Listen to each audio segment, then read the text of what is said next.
आलाय सिलाय दुखुनांथाव हाग्रा बिफाना एभिक्सन खालामजानाय लावख्रिगुरिनि हमनाय सुबुंनिफ्राय रां लानायनि अजद।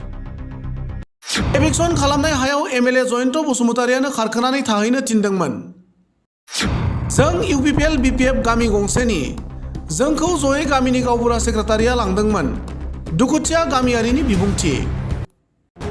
बोहैथि दाननि 23 खालार खालि लावख्रिगुरि गामिनि बर' सुबुंफोरा दैबानाजों खहा खालामजानानै राहा गैयै जाना हा दखल खालामनानै थानाय जायगानिफ्राय हाग्रा बिफाननि सुबुङा एभिक्सन खालामनानै होखारहरदोंमोन।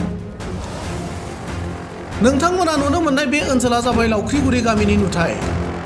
दैबानाया लोमसावनायजों लोगोसे हा खुरखानानै न' बां आबाद हा सिलिंखार खालामदों लावख्रिगुरि गामिखौ।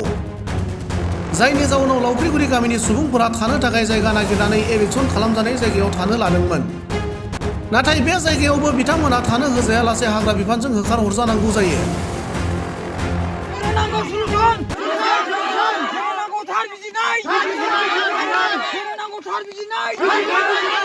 गामिनि सुबुङा अजद खालामनाय बादिब्ला हाग्रा बिफाना हमनानै लांनाय सुबुंखौ हगारनायनि मुङाव रां लादों। एभिक्सन खालामनाय हायाव एमएलए जयन्त बसुमतारियानो खारखोनानै थाहैनो थिनदोंमोन होनना फोरमायनायजों लोगोसे इएम रन्जित बसुमतारिया लावख्रिगुरि गामिनि सुबुङा बिपिएफनि मददगिरिसो होनना बुंनायनि फिननायाव गामिनि सुबुङा जों इउपिपिएल बिपिएफ गामि गंसेनि जोंखौ जयै गामिनि गावबुरा सेक्रेटारिया लांदोंमोन होननानै खौरांगिरिनि सिगाङाव फोरमायो। आं बिपिएफनि सापर्टार नङा। आं जा सिगांनिफ्राय बहर होजेनदों आं बेयाव आं इउपिपिएलआवनो होखानायखा। दा नोंथांमोननि जे हाया खुरखाजोब्बाय नोंथांमोना रिलिफ खायदोंमोन मैया इभिक्सन खालामबाय। दा मा लुबैगोन सरकारनिफ्राय? जोङो सरकारनिफ्राय बेखौ होआबा जोङो हादानावबो जोङो हा होआबा आरो जोङो बाहाय थानायनि जेबो सुबिदायानो गैया। जेन'बा सरकारा जोंखौ माबा होयो जेन'बा बेखौसो जोङो माबा लागोन आरो जेन'बा जोंनो माबा मोनसे मोन्थाय बिनि बदल जोंनो माबा मोनसे मोन्थाय होगोन बेखौ जों आसा खालामो आरो प्रटेक्ट होयो ना।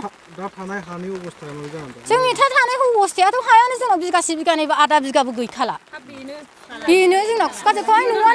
न'आनो दिनै हाबजोबनानै उन्दुनोनो जों जायगायानो गैखाला।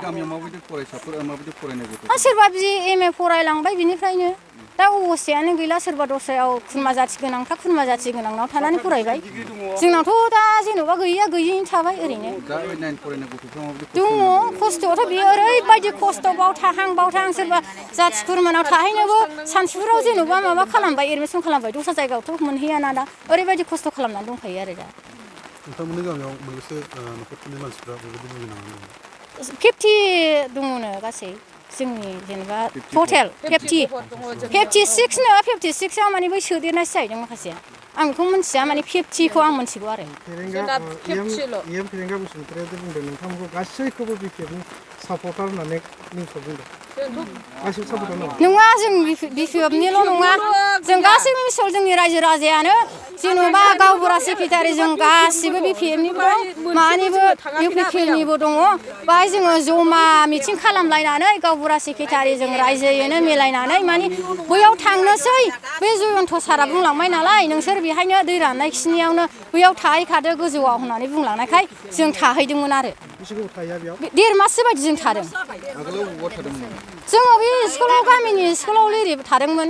बेयावबो दैबाना जाजोबो बावनो लोमजाहैजोबो जों बाहाय थानो हायाखिसै आरो। थानाय समाव सरकारनिफ्राय अनसुंथाइफोर बा रेसनफोर मोनदोंना मोनाखै बे समाव? जा एसे एनै सेरसे सेरनै मोनदोंमोन बेयावथ' जोंनो नांगौखिनि बायदि नङा। रिलिफ खालामनायनि नामावहाय फैसा मोनदोंमोन। फैसाखौथ' जों जेन'बा माखासे मानसिया मोनदों खोमा 95 हाजारखौ बै थांनाय बोसोराव जों मोनाखै आरो मेम्बारा डाबल बोरायनि बुरैनि सोनानै लादों जोंनि नामनि फैसाखौ।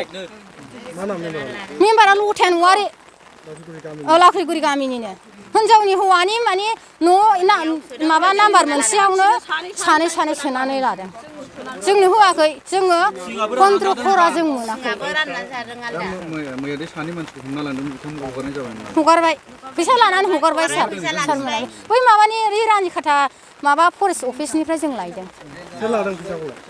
आंथ' फैसा लानायखौ आं मिथिया माने जों गावबुरानो माने जोङो सेन्ट्रेल गावबुरा माने सरकार गावबुराखौ जों लांफादोंमोन नालाय ओमफ्राय बिसोरनो जों आखायाव होदोंमोन आरो। आखायाव होदों 8,500 लाखिदों। आं 8,500 लाखिदों। आङो बख'ना लाबोदों बोरायखौ आं फिसायखौ हमना लाबोदों लामानिफ्रायनो। अफिसावनो नाजों जायखिजाया गावबुराजों मेम्बारजों हैदों सिङाव ओमफ्राय आंथ' होनो मोनासै फैसाखौ आङो मेम्बारनि आखायाव गथायना होदों गावबुराजों मेम्बारजों न' सिङाव हैदों आरो ओमफ्राय सोर नाजोंखौ आं मिथिया रिनिखाथा फरेस्ट अफिसावनो औ रेन्जार अफिसाव सासेना 20,000 ओमफ्राय आंनि बोरायना 8,500 लामायाव हमनानै मोनसे समाव आलादा बर' रायजो सोरजिनो आखायाव हाथियार लाना सोमावसारनाय बारग' NDFB दैदेनगिरि एबा बिटिआर गोजोन गोरोबथानि उनाव आथिखालाव BTCनि EM जानो हानाय रनजित बसुमतारिया दुखुथिया लावख्रिगुरि गामिनि बर'फोरखौ राजखान्थियारि हानजा लानानै बाथ्रा बुंनाया बर' रायजो राजाफोरनि थाखाय बेसेबां गनायजाथाव बेखौ समावसो नुगोन।